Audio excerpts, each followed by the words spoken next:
thank you for joining me today. I'm going to be using the soap shaper tool from Love Your Suds. I ordered it a couple months ago.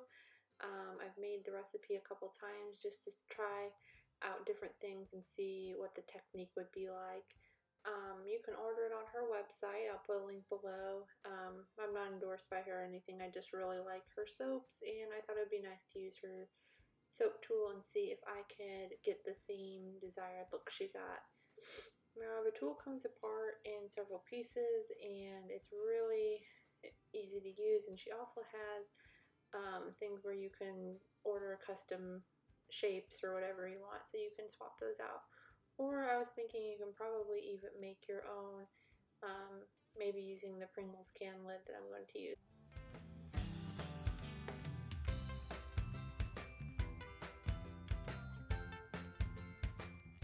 So I just wanted to show how they're relatively the same size and how easy the tool slides in and out. And maybe in another video I'll actually take the Pringles lid and make my own tool. So as you can see, for this recipe I wanted to use a slow trace recipe. I just googled this and found it online, or I think I pulled it off Pinterest, and then I approximately doubled what I was doing here because I wanted to make sure we had enough to fill the can. I think you might be able to do this like 3 times and you would, just fill the can perfectly, because both times when I made it I had quite a bit of room left in the can. But since I'm experimenting, I didn't want to make huge batches of this stuff.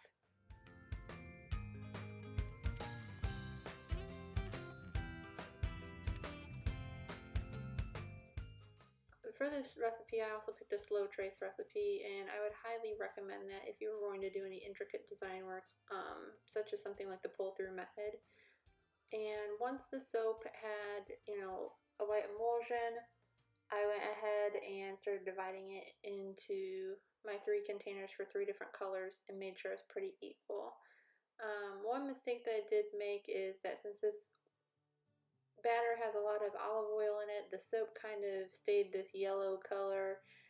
Usually when I soap, if I use a white or cream color colorant, it comes through because I don't use as much olive oil content.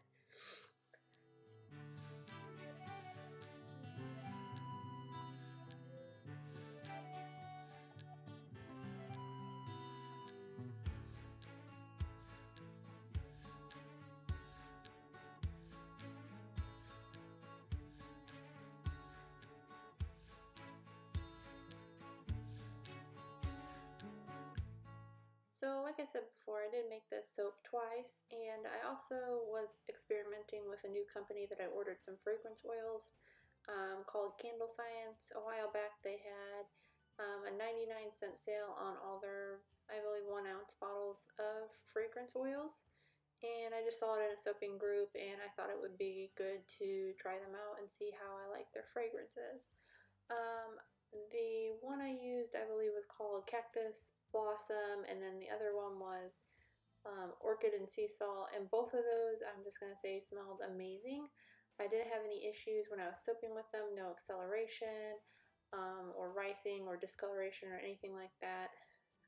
All the fragrances that I did order, which is about 10 in total, all of them smell good. They smell just like the description says.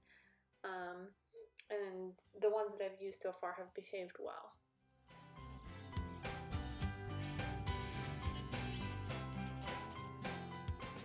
So once all my colors were blended, I did decide to go ahead and use a funnel to make sure that when I was pouring, everything stayed pretty much in the same spot. And I just kind of slid the little shaper tool down in there. I poured each one on the first one for about 3 seconds, so the lines were pretty close together. Also, on the first try, the batter was very fluid all the way through. Now, the second time I made this recipe, which I don't have on camera, the batter got really thick on me because I thought maybe if I mixed it a little bit more, the design would come through different and I'd like the results better. I did have to have my husband help me hold the Pringles can while I pulled up because the batter got so thick on the second one. And I'll show you the results in a second. So when I pulled up and it's really fluid, I just tried to make sure that I pulled up as slowly and evenly as possible. Looking back at it, I wish I would have pulled even slower than what I just showed in the video.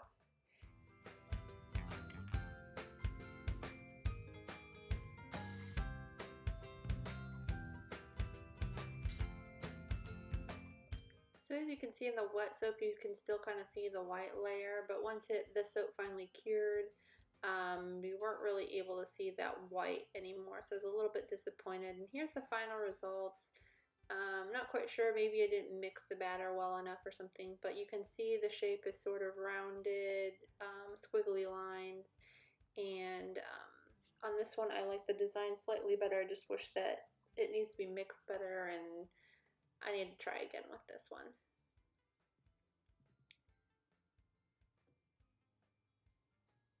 Then this is the batter that I was talking about that was a little bit more thick. And as you can see, the lines are pretty much identical to the shaper tool, which I don't like as well. I don't think that turned out as good. So this is something I'll keep experimenting with, and let me know if you've done something similar and how it's turned out for you.